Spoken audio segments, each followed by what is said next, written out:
Welcome to Fight Back Radio, a production of fightbacknews.org, taking you to the heart of the people's struggles. I'm your host, Richard Berg, and today we have a guest who's an icon of the Chicano National Liberation Movement, Carlos Montes.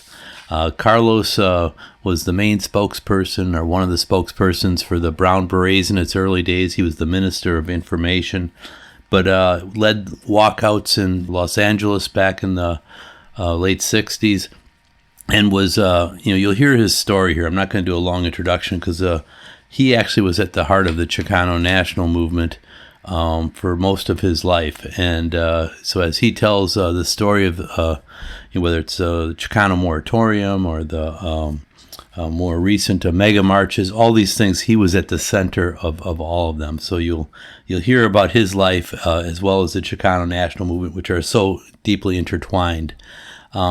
We also have something special today, I think, for our outro. Instead of me just doing an outro, we're having a guest who led walkouts last year in Chicago at the little village Lawndale High School.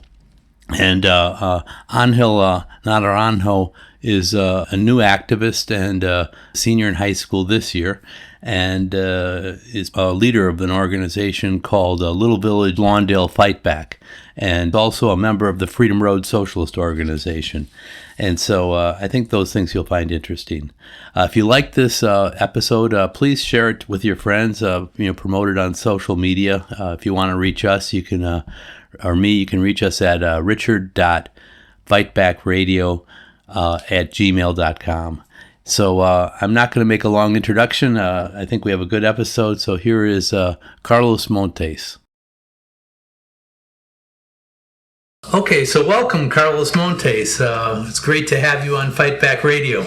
Thank you very much. It's great to be here with you. And this is a treat for our listeners. You're one of the giants of the Chicano Liberation Movement. We're glad to have you here. And so let's dig right into it. You're one of the founding members of the Brown Berets. And yes. So for our listeners that don't know what that is, what was the Brown Berets? Who were they, and why did they come to be? Yeah, the Brown Berets are a group of young Chicanos and Chicanos that were very angry because of the conditions we lived in.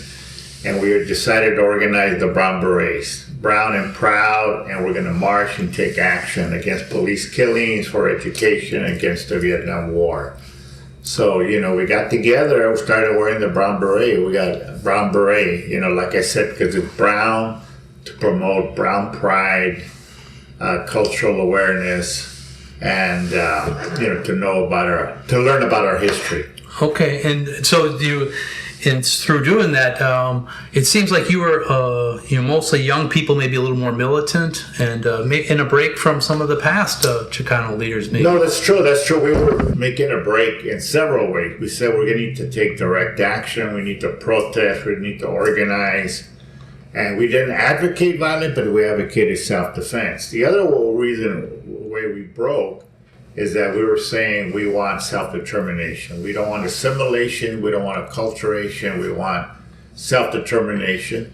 And we acknowledged also our indigenous background as Chicanos, right, coming from Mexico and in the Southwest. So, and politically, we said we wanted Chicano power. We were the Chicano power advocates. We're the past generation. They did some awesome work, civil rights, voter registration, get people elected. But we were saying we want more than that. We want economic and political power. We want revolution. In order for Chicanos to be free, we need to have a revolution in this country where Chicanos can have self-determination. African Americans also have self-determination. And all working people are free from the exploitation of their labor by U.S. imperialism. When I look at the pictures back in those days of the Brown Berets and you and some of your comrades from those days, the look reminds me a lot of the Black Panther Party. Were you influenced by them at all at the time, or did you have any work with them at that time? Well, yes. No, I myself was influenced by the Black Liberation Movement because when I came from Mexico, I lived in South L.A., where it was Chicano Black, and the older whites are already moving out. So yes, the Black Panther Party, it was Bunchy Carter and John Huggins came to East LA to talk about working together to unite, to promote Black and Brown unity. So I got to work with the Black Panther Party. I got to meet Bobby Seale, and of course, later on, John and Pratt. Of course, we knew Elrich Kleber, but in the 60s, we would work together. We would support each other's demonstrations. They actually came to a protest when we were arrested for the East LA walkouts.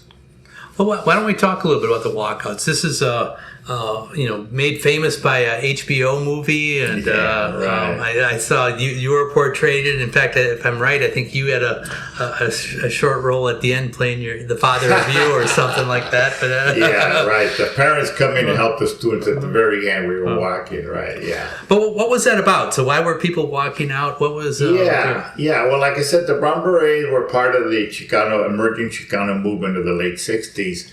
And many of the issues we worked on, one of the biggest issues was equality in education. Our schools were overcrowded, old, racist curriculum, corporal punishment. They channeled the women into home economics and typing, and the men into ROTC, as well as the auto parts or the more industrial arts, right? Mm-hmm. I'm not saying that's bad. I'm just saying that they totally ignored us having access to college courses or a quality education and the racist curriculum and the U.S. history. So the whole thing with the walkouts is that we finally had enough. And after months of organizing in community meetings, we organized East LA walkouts in March of 1968. Where for 2 weeks, over 10,000 students walked out from all the East LA Chicano high schools. And that put us on the map. Wow, I guess. It made national news. They finally figured that. They always call us the sleeping giant has awoke, right? The sleeping giant finally woke up, right? Yeah, but that was, part of the contribution to the long history of Chicanos fighting for liberation and equality, I'm part of the decade of the 60s, but the movement didn't start there. There's a long history of our people. Right, of course, yeah. Other demand was Chicano studies, Chicano teachers, open campuses, better food, because they used to lock up the campus. You couldn't go in and out, and eliminate corporal punishment, because I got swatted. I got slapped with a 3-foot ruler on my hand just because I got a drink of water. We would get swatted. Yeah, it was bad. Oh my! And we had also a very high dropout rate, or we called it push-out rate. More than 50% of the students did not graduate. They were pushed out. Mm-hmm. So how did you? I mean, I know 10,000 people don't just walk out by magic. Somebody had to organize that, and so it sounds like the Brown Berets were in the front of that, or in the leadership. So. What kinds of things did you do to get people interested, or to get students, high school students, to say, okay, I've had enough. I agree with you, and this might work. Or what were your tactics? Right, in preparation for the walkouts, right? Like I said, it took months, of community meetings. Also, the Brown Berets and the students with South Castro organized student strike committees in each high school, where they met, right? And we came up with a list of demands. Prior to that, though, the students did a survey asking the students what do they think about conditions in the school. And out of that came the demands. And the demands were presented to the school board.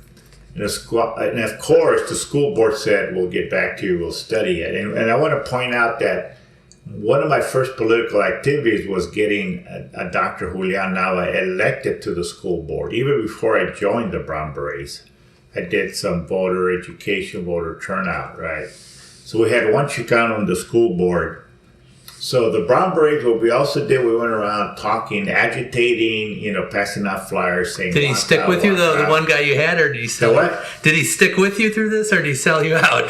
Who? Dr. Julian. Well, you know what? He was supportive of us. He would listen to us, and he said he was trying to do more from the inside. And no, he didn't sell us out. He supported us, but supported us, in a academic kind of way. He was Dr. Nava, right? not in a forceful way. Right. But so we had strike committees, we had meetings with the students, with the teachers, what are we going to do, present the demands. And finally, we had a meeting, a couple of days before the walkout, said, let's set the date. This is going to be the date, March the 6th, 10 a.m. So our role as Brown Berets was to go into the school, yell walkout, while the students then were going to stand up in the classroom. And we had other people meeting with the principal to divert them. We ran into Lincoln High School. Me and Richard Vigil, also known as Mangas Coloradas, the students got up, started walking out. It was beautiful. There's pictures that the police took of us outside of Lincoln High School marching. Oh, that's exciting. But now you had 10,000 people walking out of the high schools. You made national news. Did you win, or did they? No, we won. We won because after that, Lincoln, we went to Roosevelt, went to Garfield, and then people were arrested. Students were beat up. Out of that whole struggle, we did win. We did win ethnic studies. We won they were going to build another high school, open campuses, open restrooms, better food, ethnic studies. Access to college education. We did win many things. Yeah, because we walked out in protest. We call them East LA walkouts, East LA blocks. They're actually students going on strike day after day, rallying and marching. So yeah, it took us, the students, to walk out to win things. Yeah, that was an education too, I'm sure, for the high school kids. Yeah.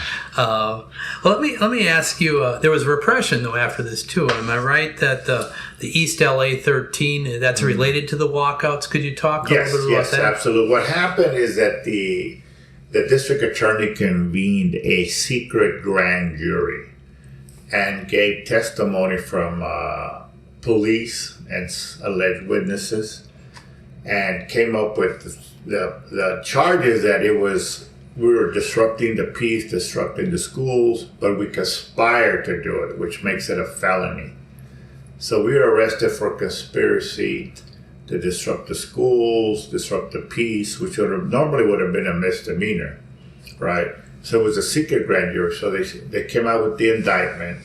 And me and several Berets were in Washington, D.C. during the Poor People's Campaign. So were with Dr. King, right? The Poor People's Campaign? Right. Some of the ones that were in L.A., they were raided, they were arrested. Sal Castro, Moctezuma Esparza, they raided the office of La Raza newspaper, where they arrested Elias Jalisco, the editor. So we heard about it, me and Ralph Ramirez were in D.C., so it was repression. We faced repression, the state repression, the district attorney, to try to squash and jail us. We had, 6-7 different felonies, 3 to 5 years apiece. Wow, that's for a young person. That's a scary thing. What did you do?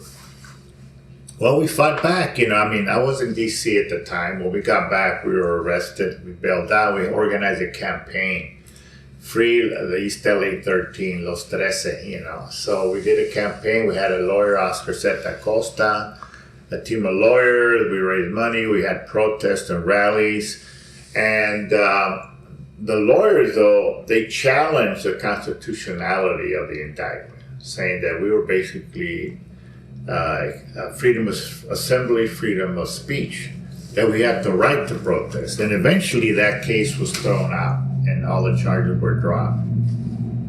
After the walkouts, what was the next steps for the Brown Berets? We had started organizing youth and car clubs against police killings, especially the car clubs cruising in Whittier Boulevard in East LA or in urban LA.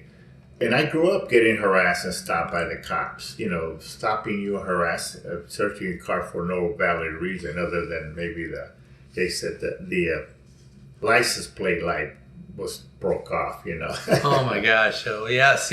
Well, we can't have that, I suppose. Right. Yeah. No, but what happened is that we were the first in the winter of '67. We organized a protest at the East LA Sheriff Station because a young man had been killed. They said he committed suicide, but the autopsy revealed that he was beaten.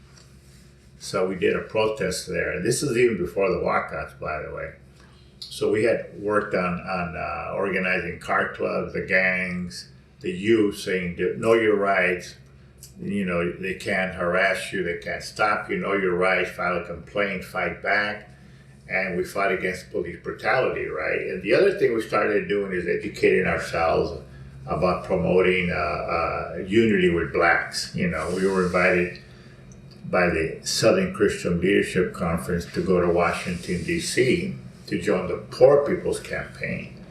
So this to us was very awakening, because we realized that poor people included poor Appalachians from the Appalachia, what is it, Tennessee, Kentucky area. Yeah, right? That's right, yeah. Yeah, and the South, and Navajos were Arizona, Puerto Rican, blacks, and we're all together for 2 months. So we realized that it wasn't just oppression against Chicanos, it was against Native Americans, blacks, poor working people, that we needed to unite, and that the enemy is really the super rich, the 1%. And we became politicized to realize that it was capitalism or U.S. imperialism oppressing us. So we started learning and reading Frantz Fanon. The Black Panther Party gave us the Little Red Book. You know, we learned about Ho Chi Minh and General Giap. And in the beginning, we were a little, we still had the hangover, I guess, from the Red Scare of the 40s, 50s, 60s, you know. But we started the Viet Nam War politicized and realized that, look, if the Vietnamese want self-determination, they want socialism, this is their country, fine, we'll support it. So we went over, we became politicized by the Viet Nam War. What primarily in the beginning, because some Brown Beret and youth that we grew up with were being drafted. And when we got out of high school, we were being brainwashed by the media. They had a movie, The Green Berets with John Wayne, and it came out on the radio every 30 minutes, the fighting men of the Green Beret, and they had the recruiting center in East LA, Army, Marines, everybody recruit. And then out of the ROTC, they would channel people into the military. And the draft, you call it the poverty draft, So you became anti-war activist. Yes. So and you saw it, you saw the connections of the different peoples. That's powerful. That's powerful. How did you organize around that? What kinds of things did you do? Well, good question. What happened is that we learned about a study by Dr. Ralph Guzman at UCLA that showed that Chicanos from the Southwest had a high casualty rate in Vietnam, higher than proportion to our population.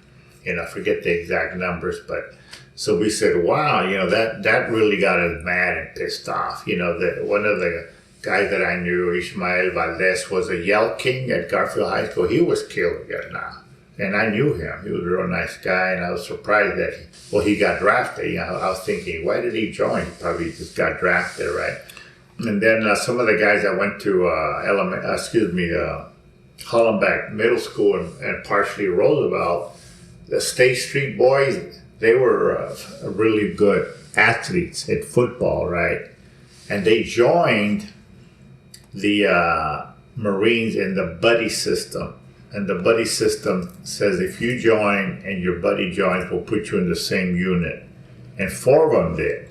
Now they survived, but they came back, and I'm talking about guys that were good at football, the quarterback, the center, and they came back alive, but traumatized, shrapnel, disabled, and I remember. So that personalizes it for you. So these are your actual people right, that are being affected by this, or maybe dying, and so the statistics aren't just outrageous statistics; they're also people are part of that statistic. Absolutely, and Rocky, that was his nickname, the big, tall, husky Chicano who was center, showed me his book from the Marines.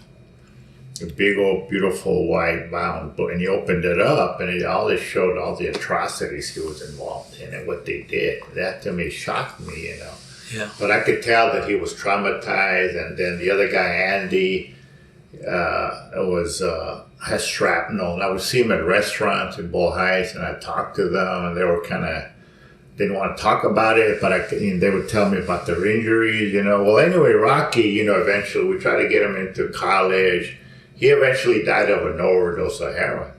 Oh my gosh. Yeah, and I think it was directly attributed to being in Vietnam and the atrocities he saw or committed. No, it's a hard thing, and many people came back and committed suicide and other things. It's horrific what that war did. But you were organizing. It led to something called the Chicano Moratorium. Right. What is that? Right. Okay. So that leads me to the dropout. Excuse me, the casualty rate. So the Brown Berets, we had a meeting, and we said we're going to organize a Chicano Moratorium. And I looked at moratorium. What is that? Oh, moratorium, stop war. Okay, yeah, let's do a Chicano Moratorium. Why not? So we put the call out. We put a flyer out. And we said we're going to have a Chicano Moratorium in East LA, of course. And on December 20th, 1969, we had the first of a series of Chicano Moratoriums. And the Brown Berets were the ones that organized it. It started, and I have pictures of it. I have pictures of us marching, from Evergreen Park in Boyle Heights to Sunno Park in East LA. We had a march, we had a rally, we had speakers.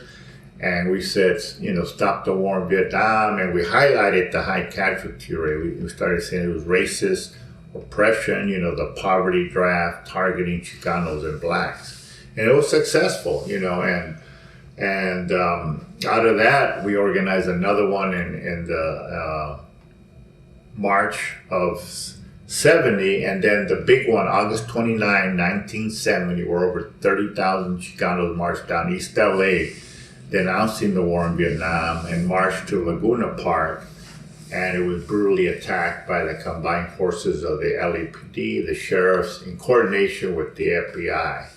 Well, you guys were being effective, I think. So you were raising consciousness. You were actually changing community attitudes about what was going on, and so you were attacked. Yeah. And we found out later on that the J. Edgar Hoover, the FBI, did not want the Chicano movement to unite with the wider anti-war movement. So they wanted to squash the growing militant Chicano movement united with the anti-war movement. So not only were they spying, but they had the LAPD and the sheriffs already waiting for us near what's called now Salazar Park. And they used a small incident at a liquor store to come in and what do you call it? Come in military tactics and confront the people, and started beating and tear gassing hundreds of people. And eventually they killed Ruben Salazar, who was a director of KMEX news station, as well as a well-known LA Times reporter. That got a lot of press. That created a bit of a stir. But the repression, it continued.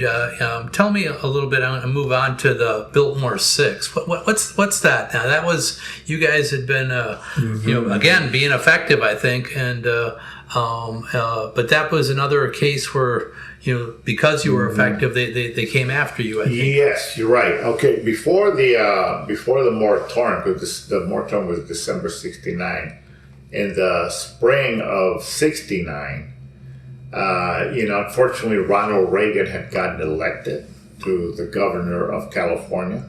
He did so many bad things, but he wanted to cut back on social programs, on welfare, against bilingual education, against programs that would help poor working people, especially Chicanos and blacks, right?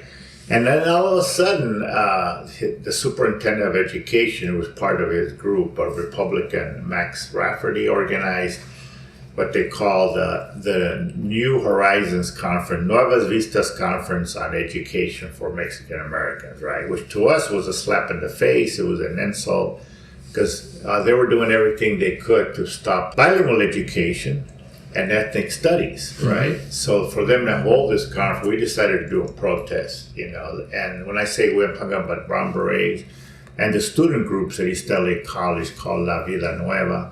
So we had a meeting at East LA College. We're going to have a picket sign. We're going to picket outside. We're going to go inside, disrupt the dinner. We had a plan of how to protest, right? And sure enough, the day that it happened, we showed up to the Biltmore Hotel. We had a picket line outside. And then some of us got inside and got up, started doing the Chicano hand clap to disrupt, and they were let out and arrested. The rest of us were picketing outside in front of the hotel, and we also got into the lobby. And they had security all over. They had state police, they had LEPD, and they also had the fire department already there because there were some fires set inside the hotel, right? And we tried to get around, but they had the state police there, because Governor Ronald Reagan was supposed to be there. So it was heavily guarded, right? And we didn't realize, but there was an undercover cop that had infiltrated the Brown Berets by the name of Fernando Sumaya. And, and we did a security check on him, but he used his real name because they called his high school. He goes, yeah, that's Fernando Sumaya. We didn't realize that he had joined the police academy, and he was recruited by the intelligence unit, Public Disorder Intelligence, PDID department, to infiltrate the Brown Berets. And he looked like a regular Chicano. He had a tattoo, long hair, big mustache, he dressed the part, right? And that was his real name. And we went to his house. He had an apartment where he lived. And, he set a fire inside the bathroom of the lobby of the Biltmore Hotel, right? And when he did that, we thought he was just being crazy and militant. We said, what the hell, you're going to burn us? Don't do that, right? So we left, but there was other fires that had been set in the hotel because you could see the smoke. You smell the smoke. And the fire department was already there, as well as police all over the hotel. So the police actually had set these fires. Yeah, the undercover police, Fernando Sumaya, set a fire that we know of because we saw him. The other fires, we don't know who did it, but we suspect it was either him or other provocateurs. And a provocateur is someone who joined an organization with the intent to disrupt it by causing trouble. And I want to point out that before that day, Fernando Sumaya always advocated violence. He always carried a gun, and he always advocated, for example, let's go firebomb the Safeway market because they're not boycotting grapes. And we would say, no, we're not going to do that. That's crazy. What we're going to do is boycott Safeway, picket, and support the United Farm Workers and their union struggle by boycotting grapes. But he did convince 2 Brown Beret members to go with them and firebomb Safeway department store. But when they got there to do it, they were already waiting for them, and they were arrested and beat up. Oh boy! Yeah. So so they set you up and then they arrest you. That's terrible. Yeah. So what happened with the Biltmore Hotel is that they did another secret grand jury where he gave testimony implicating 10 people that we had conspired to set fires due to the protests, right? So again, we were arrested, 10 of us. But the first day in court, they dropped charges on 4 right away because it was ridiculous. There was no evidence. And they kept 6 people, several Brown Berets, and a couple of students that were close to La Vida Nueva. And we were held over to go to court, and eventually all of us were found not guilty, to make a very long story short. So okay, that's good news. And so eventually, what happened to the Brown Berets? This sounds like a difficult time to go through. With all this, you were doing great things, but you were getting hit back too.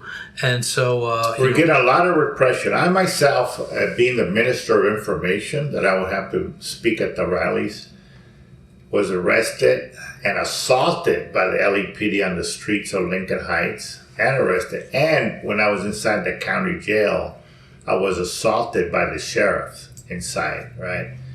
And Sergeant Lisa Valles from the Public Disorder Intelligence Division told me, you were either going to get killed or spend the rest of your time in jail, right?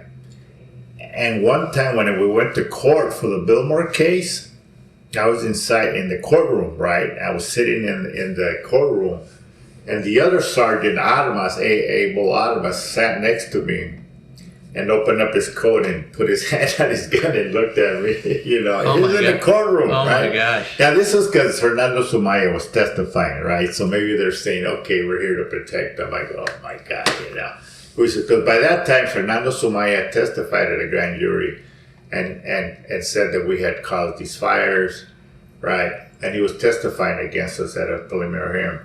What I did, I walked out to the phone booth to make a call to my job saying I'm going to be late.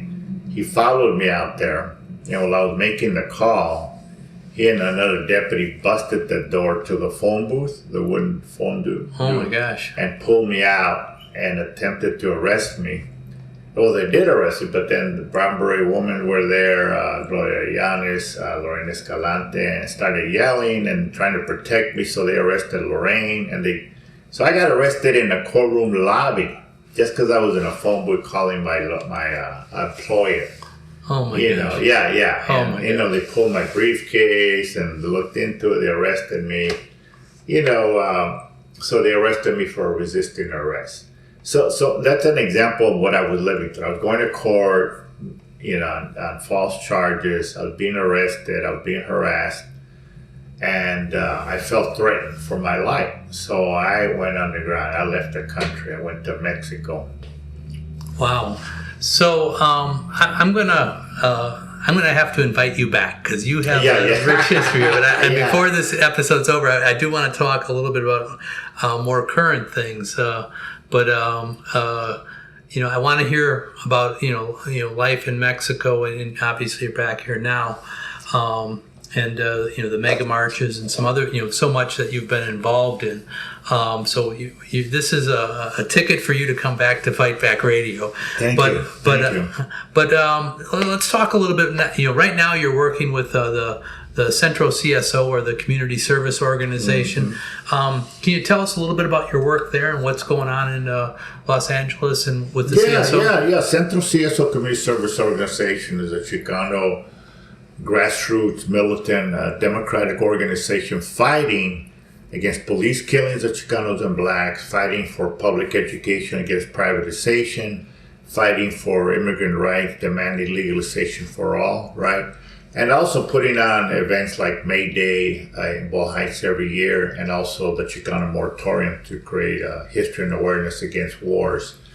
And we organize, we work with families. Actually, since I'm retired, I have time to go meet with a mom or dad whose son had been killed, and we sit down with them and we help them organize a protest. Make sure they get counseling because of the trauma, that they get the proper legal support, and we have them unite with the Centro CSO and other families. So right now we're fighting against LA Sheriff's Department, Alex Villanueva, to get him out. He's up for election in June, and then November general election. But we feel that elections are not the solution because even if we get another sheriff, they turn out to be just as bad. The system is corrupt. The system is violent and racist. So it's not a bad sheriff. You need systemic change in the Los Angeles Sheriff's Yes, Department. Absolutely. So our demand for community control of the police, we've united with the Check the Sheriff Coalition, a wide united front of 70 different organizations that includes unions, families who have lost their sons, as well as organizations, like the National Lawyers Guild, Black Lives Matter LA, So it's a broad coalition. Yeah, Unite Local 11, SCIU. It's a broad coalition. We're demanding community control of police. In the form, we're asking the local county government to put on the ballot an amendment to the charter or the constitution of the county to give stronger oversight, civilian control over the sheriff, including the ability to remove a sheriff for violating the law. And it's called a charter amendment, and most people say, what the hell is a charter amendment? So we say, it's the charter is the county constitution. We're going to change it to implement community control. So we're in the middle of that battle right now. There is a civilian oversight commission that was established several years ago, but they only have subpoena power. And many times the sheriff, Villanueva, ignores the subpoena, but they have to take them to court to force them to come.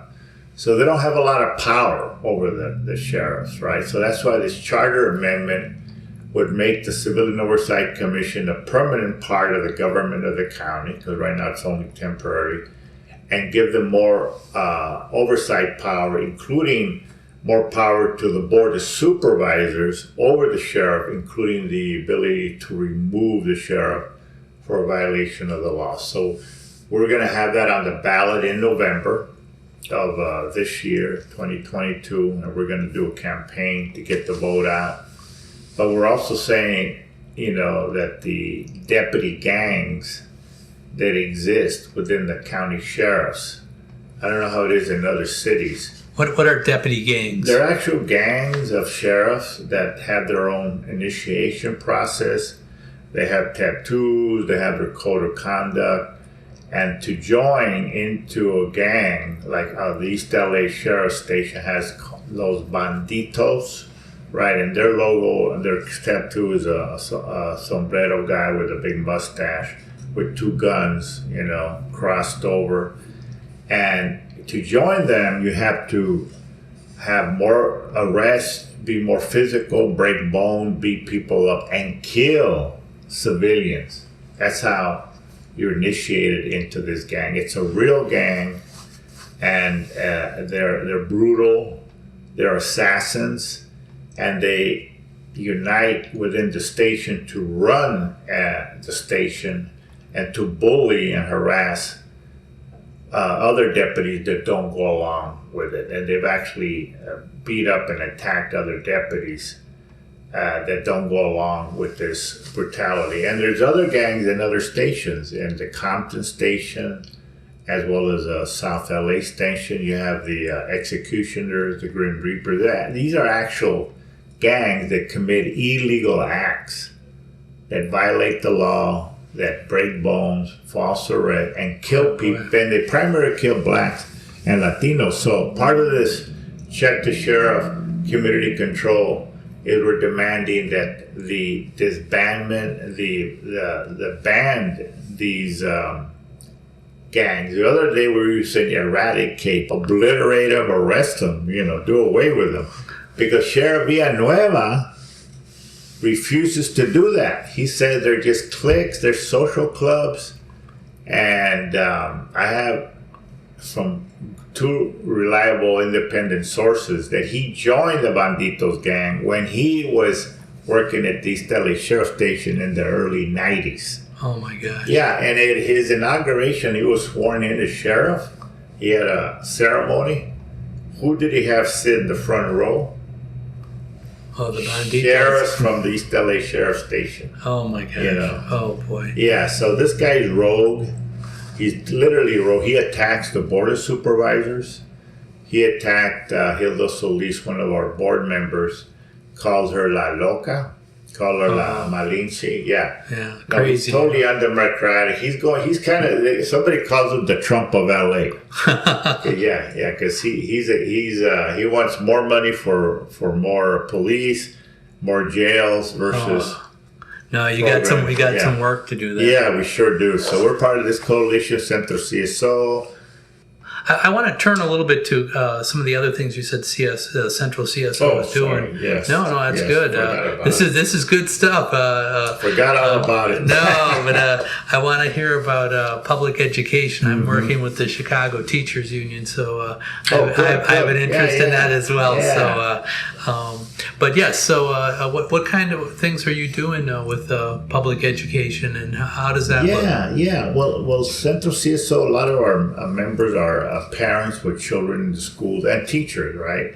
And we saw that LAUSD was getting attacked by charter schools. And they call it something different, but they started getting a proliferation of private charter schools in East LA. And when Kip Promesa wanted to build a 4-story building in the middle of Boyle Heights and start another elementary school, we decided to mobilize, because we already have 4 or 5 great elementary schools in Ball Heights. In addition to, we already have 4 charter schools in the immediate area where they wanted it, and in a Catholic school, right? So we organized protests, rallies, marches. We even sued KIPP to stop the city from allowing them to develop this private charter school in the middle of Ball Heights. And everybody said, you're not going to win. You're up against corporate lawyers. KIPP is a national charter chain. And you can't go up against City Hall, right? Because we sued the planning department, went to the planning department, the planning commission, then city council. And they approved it, even though we challenged it all the way. But we sued, we protested, and we won. We stopped KIPP Promesa from building a new school there, right? But it didn't stop there. And right now we're working in East LA with Garfield High School, where 10 years ago we defeated Green Dot, wanted to come in and take over the whole school and manage it, because the charter forces had been able to pass a motion within the school district calling for so-called public school choice, to identify schools that were so-called underperforming and put them up for bid to see who could manage them.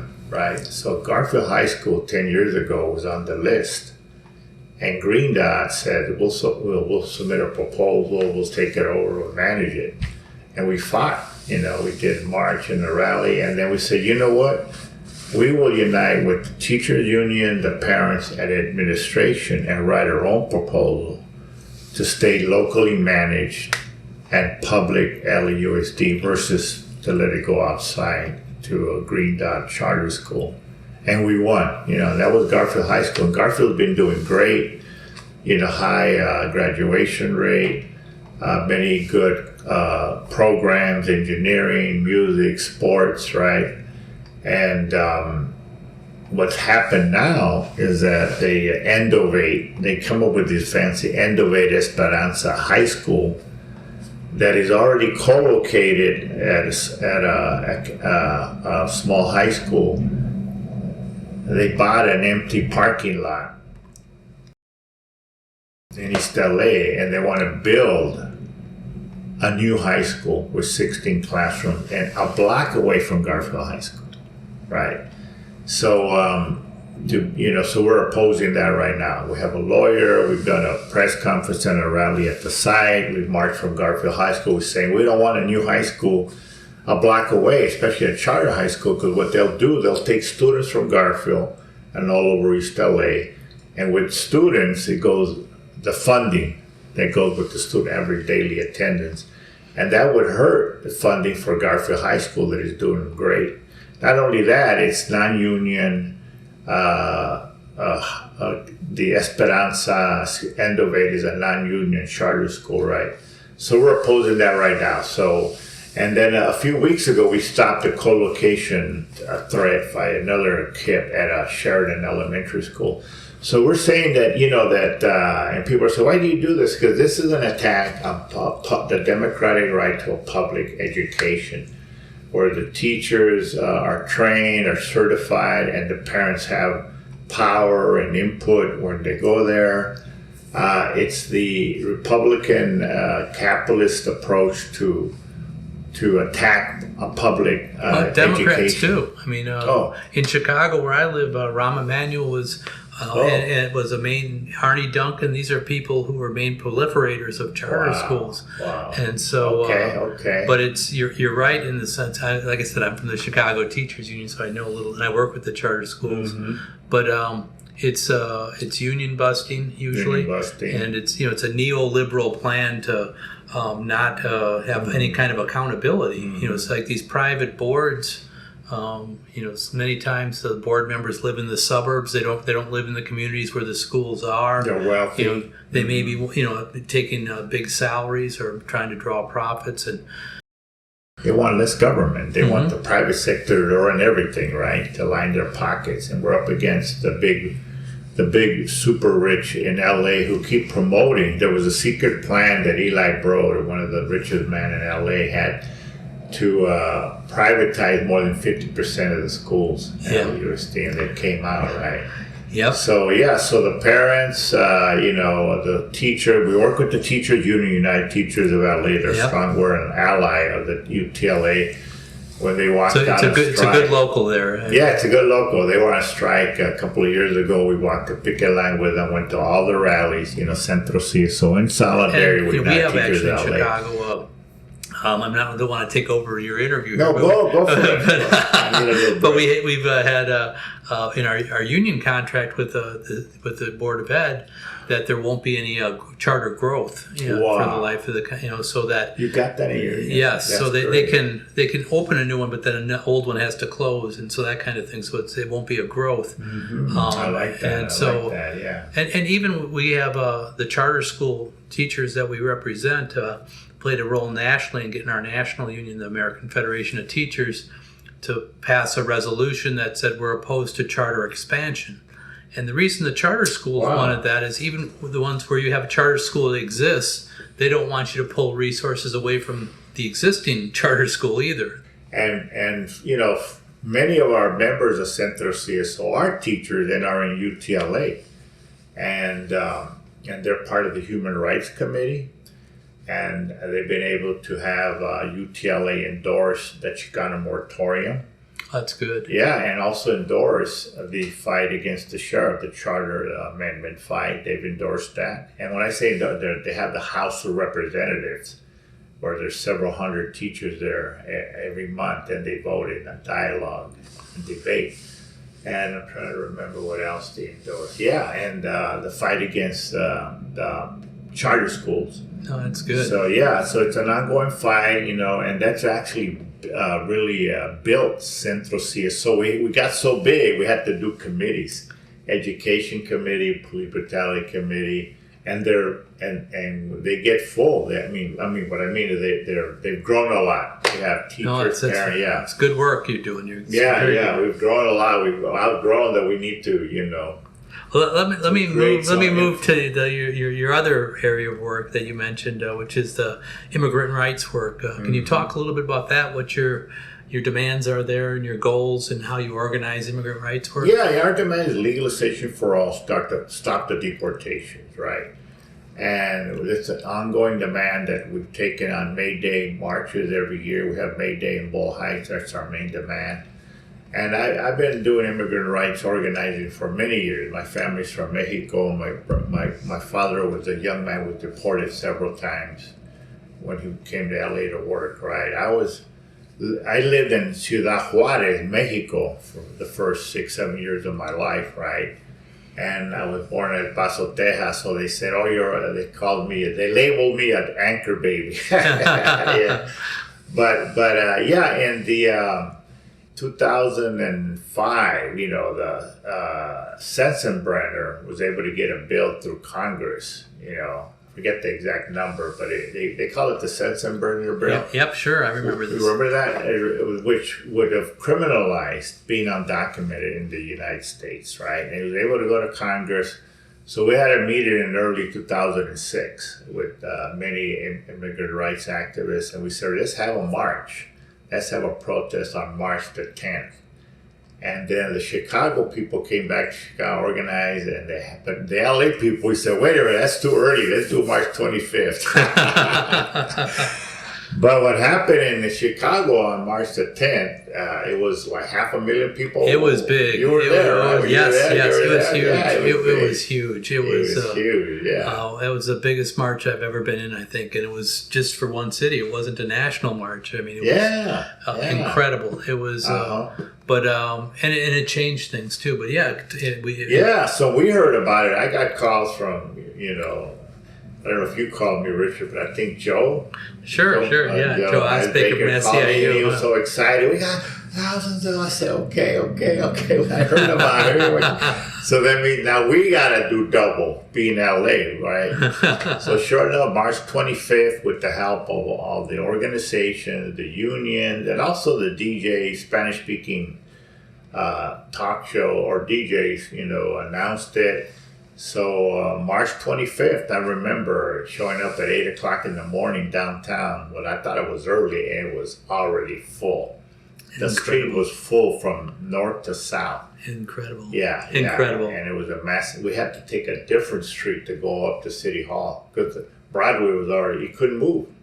Yep. Broadway was so packed you couldn't move. I had to go down up Spring, and I was there with workers, with immigrant rights activists.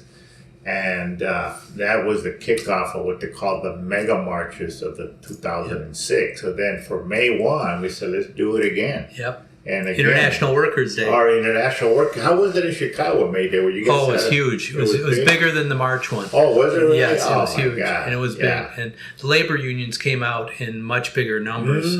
I think the March, the mega march in March, caught a lot of people off guard. Not from the Latino communities because they were aware, but a lot of the organizing was done on Spanish radio and stuff like that. Right. And so, but the unions, they bounced back and they turned out in bigger numbers. And so the same people were there, but plus more allies and more other people. So that's awesome. Yeah, that's what happened May 1st.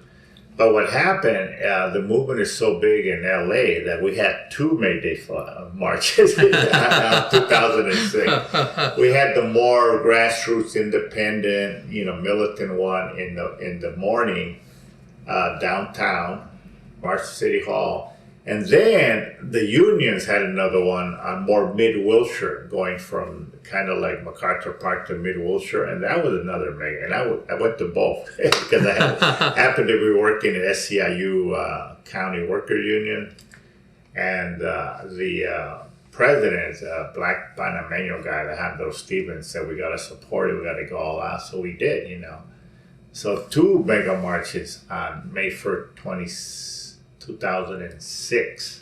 Well, let me ask you a little bit. You've been organizing in the, in LA and in the Chicano neighborhoods for many years now. But you mentioned a couple times through this interview about it pops up about organized labor. What's the importance of having good relationships and working with unions, and why do you even bother to do that? Well, all Chicanos, immigrants, are working people, right? And many of them in many big locals like HCRE Local 11, the home care workers, SCIU, right? And, unions, of course, fight for working people. And unions represent the interests of working people. And in the United States, you got millions and millions of working people that are immigrants, And I know in the years ago, some of the unions used to be run by older white men, and some had some racist practices of not allowing blacks or Latinos or Asians or women to be part of the membership or the leadership. But that's changed. I think labor unions now understand the importance of the immigrants, whether it's from Africa, the Caribbean, Latin America, and Mexico. They have to be part of the union. And that the unions need to take on the struggle for immigrant rights, especially for legalization. So unions, are an organization of the working people, and I think they need to fight the capitalists. They need to fight the 1%, represent the interest of all working people. That makes sense. Let me ask you also. We're winding down here, but the issue of self-determination is something that you brought up early in our interview here.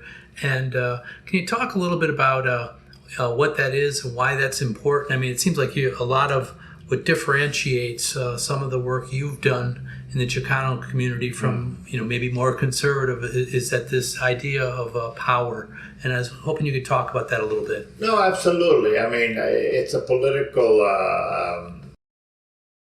analysis that, in order to be free, we need to have power, and what is power for Chicanos? It's self-determination. And the United Nations Human Rights Charter recognizes that oppressed nations have a right to self-determination. So it is my view that African American, Native Americans, Chicanos, we're oppressed in this country. They exploit our labor. We're denied our culture. Racist supremacy keeps us down. Right? And there was a massacre recently that occurred here in Texas, right? But by the young man who was mentally ill. But there was a racist that attacked in El Paso that killed 23 Chicanos because he was there to kill. He was looking for Mexicans to kill, right? So self-determination is the right to control our own destiny, not our own, and control our own land. In the Southwest, Chicanos evolved as a people, right? We have a common history, culture, and we're the working class. We do the agricultural work. We do the mining, the copper mine. We do the ranching, the factories, the oil rigs. We're the majority of the working class, and I firmly believe that the land belongs to people who work it, right? And I didn't go into a long historical context, but since the Mexican-American War, where the Southwest was indigenous and colonized by the Spanish, they had developed a new nation, the Chicano nation, especially after the Mexican-American War, where we were occupied by the racist U.S. Army. And, we are proud of our roots of family being from Mexico, but we acknowledge that we live in the U.S. racist system, and we need to fight for our rights as Chicano people, our language rights, our educational rights, our political rights, but our right to our own nation, the Chicano nation of Aztlan. And we respect, acknowledge, and fight for the sovereign rights of the Navajo Nation and other indigenous nations. And we are allies and in this fight against U.S. imperialism. Well, that's a note to end on there. Thank you so much, Carlos Montes. Richard, thank you so much. You had some great questions. Thank you. This has been a pleasure. I truly awesome. Thank you. Wow, that was Carlos Montes for you all, a founder of the Brown Berets and giant of the Chicano movement at large. My name is Angel Naranjo. I've just started my senior year at the Little Village Lawndale High School, and I've got to say, it's always amazing to be on the receiving end of such knowledge, especially coming from someone as experienced as Carlos, whose work has helped pave the road for young people such as myself. As someone who's grown up in Little Village, Chicago, or we who live here call La Vita, I can't help but identify and be inspired by the Chicano movement in the Southwest. The historic East LA walkouts that mobilized over 10,000 high school students and the historic militancy of the Chicano Moratorium. That history is mine, and it keeps me grounded. But Carlos reminds us, history isn't over yet. We understand that the people and the people alone are the motive force in making world history, and that our protests aren't really protests if they're acceptable to our oppressors. It's on this understanding that the students of Little Village Lawndale High School have formed an organization named LVLHS Fight Back, which I'm a proud and leading member of. A militant student movement is what we want, and revolution is our goal. Now, I want every listener across the country to raise their fist and repeat after me. Sí se puede! Sí se puede! Thank you so much, Angel Naranjo. Little Village High School, Chicago's Little Village Lawndale High School Fight Back. And you can reach them on Instagram at LVLHS Fight Back. Also, thank you, Carlos Montes. Carlos, you can find out about him at www.carlosmontes.org. Also, we're going to put in the show notes all the contact information for Centro CSO. If you want to reach Fight Back Radio, you can reach us at richard.fightbackradio@gmail.com.